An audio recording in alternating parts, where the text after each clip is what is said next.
Dean Legge show for the week of Georgia's really pivotal game against Auburn here late in the season. It's going to be, I think, what would be described as unseasonably cold is correct.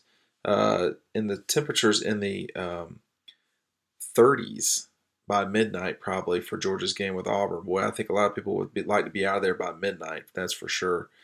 It's going to be one of the odder games between these two. Obviously, it's basically an elimination game in the SEC race. Both teams would need a lot of very implausible things to happen for them to get into the playoff, but they're not. They're both not totally out of it. I'll just say that, but they both are probably in real trouble here on that front. Going to take a look quickly here at the statistics. Both teams can run the ball pretty well. They're number 1 and 2 in the conference in that. Auburn scoring, running 286 a game, Georgia 256. Georgia scoring about a little more than 4.5 points more a game than Auburn. 43 points for Georgia, 38 for Auburn. Georgia scoring a little bit better in this particular situation than Auburn. Auburn on the road, not quite as good scoring the ball. If you look at their statistical breakdowns, Auburn is scoring 26 points a game on the road. They're scoring 38 points total. So the difference for Auburn at home and on the road is almost 20 points, 19 points. They're scoring 45 points a game at Jordan Hare, and they're scoring 26 on the road. So not great necessarily on the road. And Auburn has really struggled here lately defensively. Again, we'll take a look at the scoring defense. Both teams are about the same, 23, 24 points a game, both of them. Auburn's allowing 27 points on the road. Georgia is allowing 17 points at home. So a 10-point difference for Georgia, 27-17 playing in Sanford and not playing in Sanford. For Auburn, it's a little less than that. They're allowing 22 at home, 27, and just call it 28 on the road. So seems to be a game where both teams are going to really score. We'll see how that goes. If you look at the breakdown, you can look at all the statistics you want. The SEC does a very good job. They get this out late, but they do a really good job of giving you the major statistical categories. Georgia has only one of these at the sort of bottom in the SEC's offense. They're 2 in rushing, 10 in passing, which is pretty bad. 6 in total offense, and first in scoring, which is very good. Auburn is 1, 8, 2, and 3, so they, like Georgia, struggle with the pass, although not quite as much. On defense, Auburn is 5, 13, 9, and 8, so number 5 in rushing, 13 against the pass, 9 in total defense, and 8 in scoring. Georgia is 8, 4, 5, and 7, so more balanced than Auburn, but they're going to get tested in that run game this week. Georgia's really struggled here lately in that front. I do wonder, Hudson Mason has had some decent games at times, and they have come against sort of the lower ranked passing defensive teams. He played pretty well against South Carolina. They were 12th in passing. He played pretty well against certainly against Arkansas. The Hogs are ranked 9th in passing. So Auburn's 13th in passing. They have some issues defensively. The big kind of flaw for Auburn is they have allowed a lot of points lately, and it's hurt them. Turnover margin, stuff like that. Kick return, punt return, interceptions, sacks, tackles for loss, turnover margin. Georgia is 7, 5, 8, 7, 9, and 1. So they're 1 in the most important thing. Auburn is 12th in kick returns, number 1 in punt returns, 12th in interceptions, 10th in sacks, 7th in tackles for loss, and 5th in turnover margin. So Georgia probably slightly better in the special teams, and they need to be because they didn't play well against Florida in special teams, and they certainly didn't. They had their moments of not playing well against South Carolina in special teams, cost them both of those games. So I think Georgia coming in this thing as a 2.5 point favorite. Understandably so. It looks like Duke Williams for Auburn is not going to play against Georgia. And just talking with some people on the inside, he was going to be a real problem for Georgia. They literally did not think they could stop him. He's not playing this week, so that's a good thing for Georgia.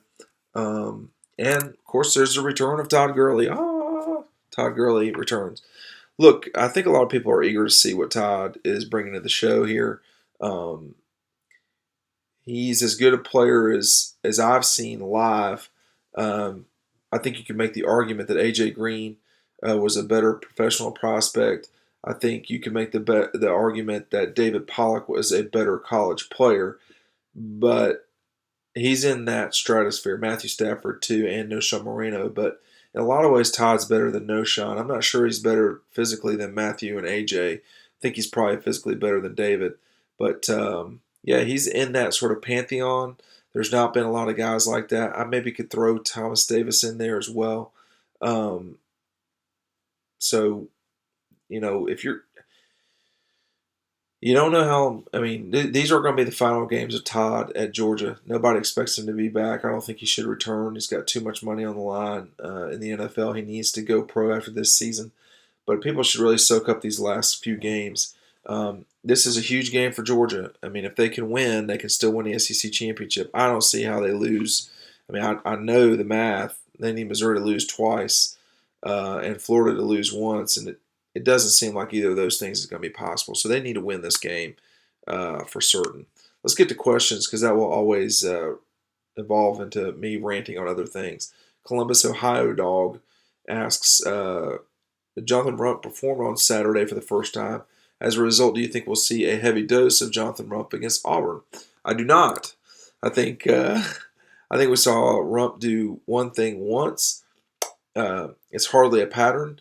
It's more of an anomaly than anything else. Jonathan Rump has all the physical tools that you could possibly need to be successful at this level of football and beyond. But he's not done it. He's done it once or twice. I guess once against Kentucky and once against Appalachian State. I mean, it leaves me speechless. I'll believe it when I see it. Swanee Dog 03. What do you think's going on with the secondary rotation? Langley, then no Langley, a good bit of JJ, and then very little. Well, Brennan Langley was sick, I think, this past week, so he was out for that reason. Listen, JJ, I don't know if you're talking about JJ Green. JJ Green's not played hardly at all. He played one game and then got a targeting. He started one game, got a targeting. JJ is a special teams player. He's not going to be playing in the secondary. This is a recruiting question. If Valentine moves to 2015, do you expect Georgia to still pursue McGirt? I feel like this needs some explaining done here. Valentine is short for, and I'm certain I'm going to get this name wrong, but the pronunciation, I should say, is Chidi Okonkwo. Chidi Okonkwo.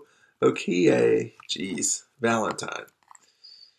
What's happening with him is he is younger, but there's some discussion of him trying to enroll early, not just next year, but now. So he's a junior in high school, and he very well may enroll as a college kid this January. So some discussion, excuse me, as to if he's going to be a 2015 kid or 2016. And the answer right now is we don't have an answer from him, so it's impossible to know if he is going to come in early or not. As far as if they're gonna back away from McGirt from North Carolina, I don't know. I think some of that will depend on enrollment and can he get in there early or not.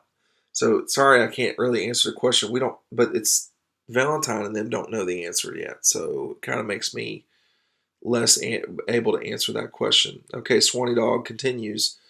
Which one of the verbal commitments are expected to be verbal enrollee or early enrollees? Which of the remaining recruits or enrollees, early entrants, can you count towards 2014 class? I don't want to go through the list, but it's going to be about 6 to 8 guys that are going to have to enroll early. Terry Godwin's one of them, and we're going to have a list up on Dog Post, so go check that out on Dog Post. But there's a fair amount of guys, and Christian Owens was going to be one of those guys, and then Georgia kind of cut him loose earlier this week. Swanee again. If Georgia's offense is stagnant in the first half this week, do you think Ramsey will be inserted? I think he should be inserted because I think he's more physically capable than Hudson. I don't think he's necessarily what they want to go to, but I think if they're down 20 points in the first half, then yeah, they're going to be changing some things because this game is terminal. It's all on the line. Oh boy, I was supposed to look this up earlier today. URT08. Dean, by my count, the only other SEC night starts in Athens, in other words, after 7 o'clock, were Auburn 2009, Vanderbilt 2012, and Kentucky 2013. Is that accurate? Well, all of those were night games in Athens, and I can go back real quick and look. Just real quick, and I'll continue to read the questions as we go, I should say.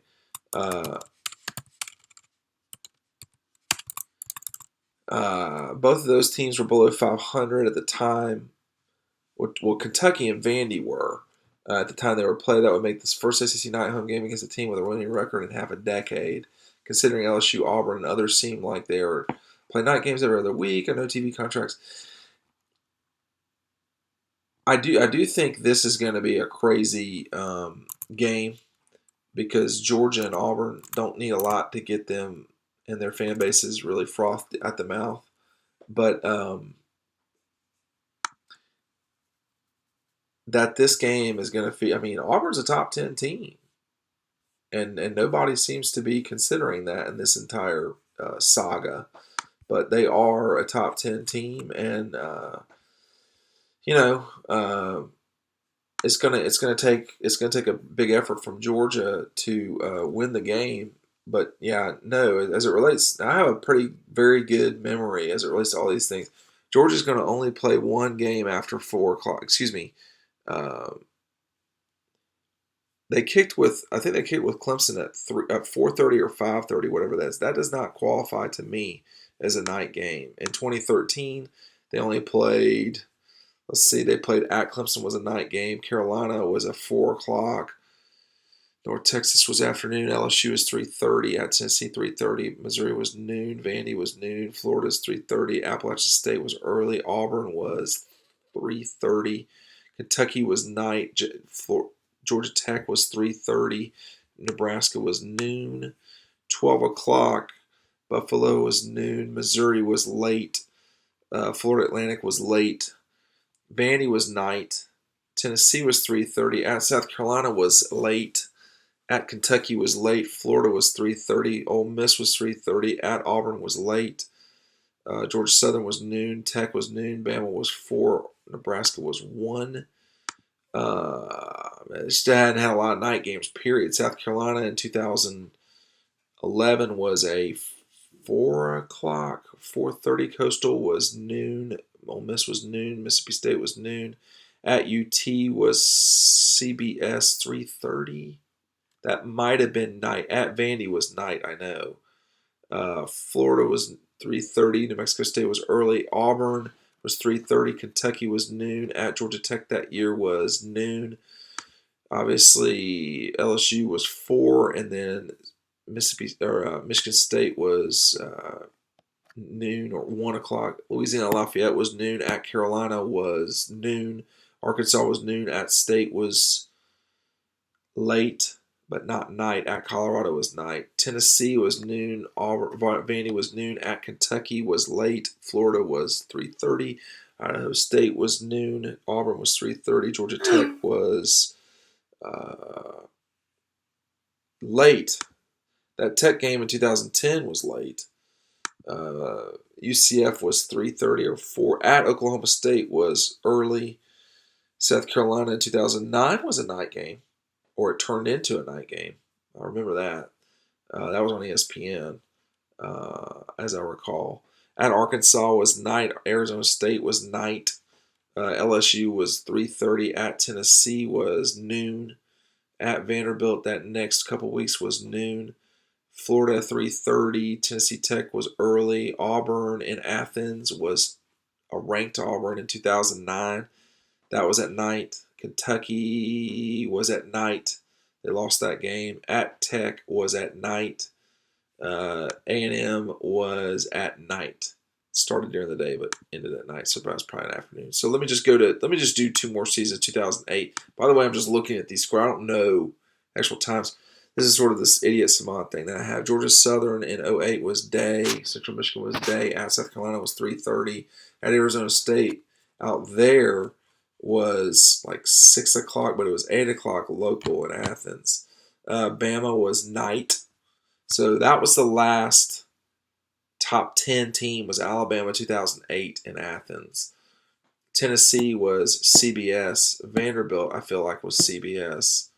At LSU was CBS. Florida was CBS. At Kentucky was during the day. At Auburn was noon. Kentucky was noon. Auburn was noon. Georgia Tech was 3:30 CBS. Michigan State was 1 o'clock. And then 2007, Oklahoma State was at night. South Carolina became a night game. Western was noon. At Alabama was night. Ole Miss in Athens was noon. At Tennessee was 3:30. Vanderbilt up there was night. 3:30 Florida. Troy was noon. Auburn was 3:30. Kentucky in Athens was noon. At Georgia Tech in 2007 was noon.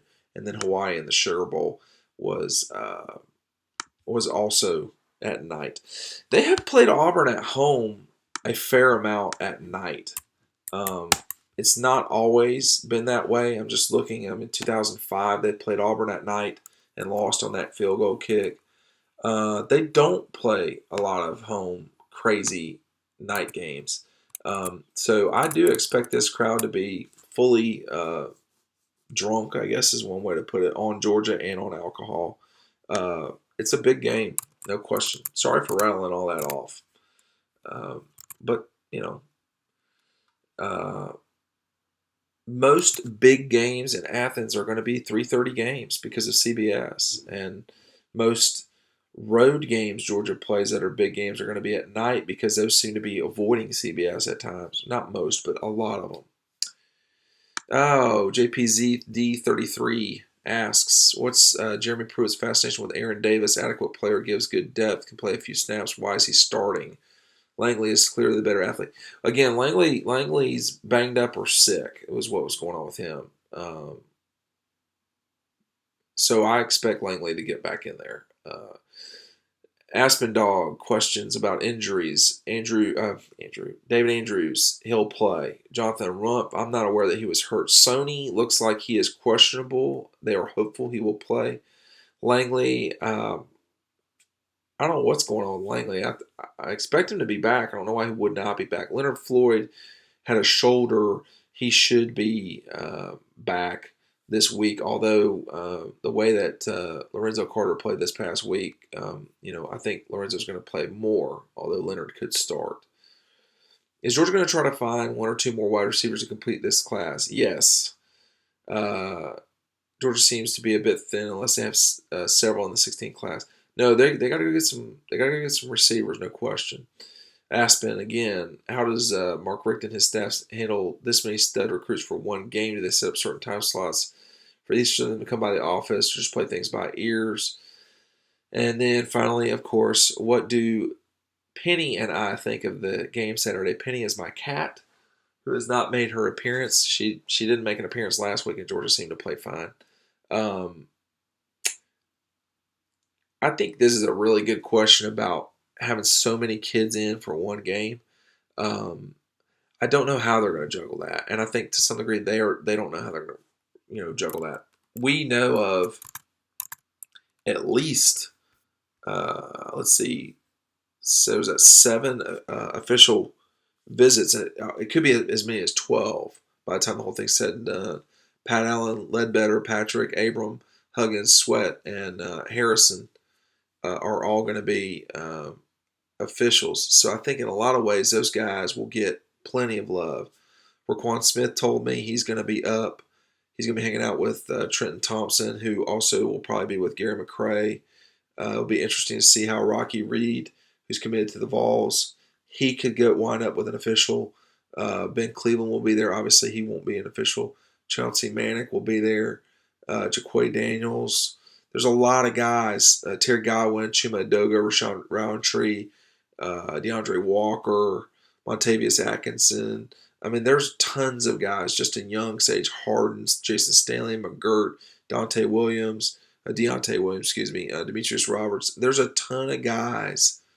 I don't know how they handle this. I think it's going to be a good question. As far as me, I can't speak for Penny, but I think Georgia should win this game. I don't think it's a certainty that they win, but even as bad as they played against Florida, I think they're playing better than Auburn is right now. There's a couple of reasons. If this game were at Auburn, I would pick Auburn. I'm going to tell you that right now. That it's in Athens and that Auburn doesn't play as well on the road, statistically speaking, on offense for sure. That gives me pause about this. Now, Georgia's not great on defense. They're pretty good. They're not great. But Auburn scored 20 at Kansas State, 23 at Mississippi State, and 35 at Ole Miss. You could argue they should have lost all three of those games. You definitely could make that argument. They didn't. And part of that's because they played through the whistle. And I think they should be given credit for that. But, you compare those results, 2014 OK State, they lost by a score. Or they won by a score. Mississippi State, they lose by 2 touchdowns. Ole Miss, they win the game because the kid fumbled going in because he broke his leg. They lost 35-31. You compare those situations to at home where they're scoring 45, 59, 45, 41, 42, and 38. The other thing is, too, I'm building the case against Auburn knowing full well they can win the game. The other thing is their defense here lately has allowed 38, 35, 31, and 41. That's a problem because Georgia scores. And Georgia scores in big numbers at home. That's why I think Georgia wins. We'll see. I think Penny's got. I think Penny is destructive. Penny's a big Kentucky fan, and she's a little bit upset at Georgia the way that the Cats got beat up this past week. UGA Dog Forever 08. Have you heard anything about Keon Brown and how he's doing? No, I haven't. I'm going to get pretty livid at this next question. If you try Diet Pepsi, I promise you will never drink another Diet Coke again. Let me tell you what happened to me one time with Diet Pepsi. When you ask a restaurant if they have, do you serve Coke or Pepsi? And they say, we serve Coke. And I say, great, I'll have a Diet Coke. And they bring you a Diet Pepsi. They do not get a tip. You got to know the difference between Coke and Pepsi, A. And B, you never serve Pepsi. That's just, what is it? Are we in the Middle East here? We're in Georgia. You serve Coke. It's ridiculous. These are ridiculous statements. Stalking Dog with the final question. What's really going on with Justice Scott Wesley? He can't still be injured, can he? I don't know what's going on with Justin. I think yes, it is an ACL. There's no question about that. But I have expected more. I don't know if that's just me being naive or what, but I did expect more from Justin at this stage. He's really hardly done anything this year at all. I don't even know if he's got a catch. So pretty disappointing comeback for. Malcolm Mitchell looks great. Malcolm Mitchell has a month and a half on Justin. Maybe by the time the bowl runs around, Justin will be where he needs to be. I don't know. But it just shows how quick things can go away.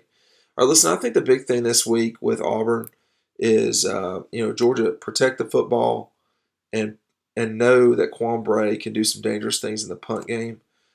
Other than that, don't You hadn't won the game because Todd came back.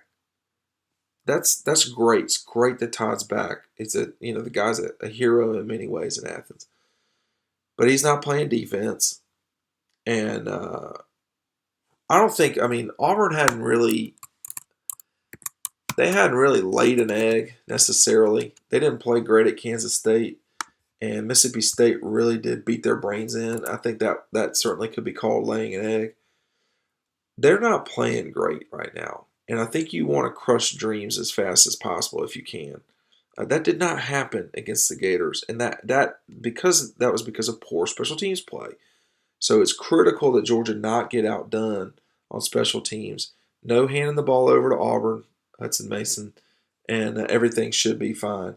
Uh, but look, I think Georgia's the better team.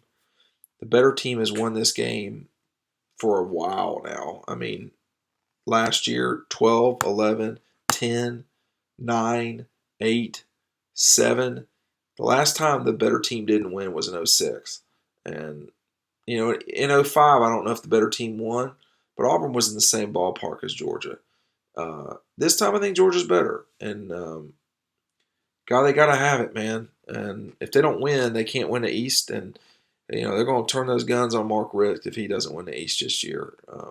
The usual crowd, which I think is a little unnecessary, but you got to look at what happens every single week and see if the team is performing or not, and you take your judgments on players and coaches at that stage. But this is a pivotal game. I mean, this is very much like that Missouri game. I mean, this game is very, very similar to they're going to have to win this game. There's no sideways or anything like that.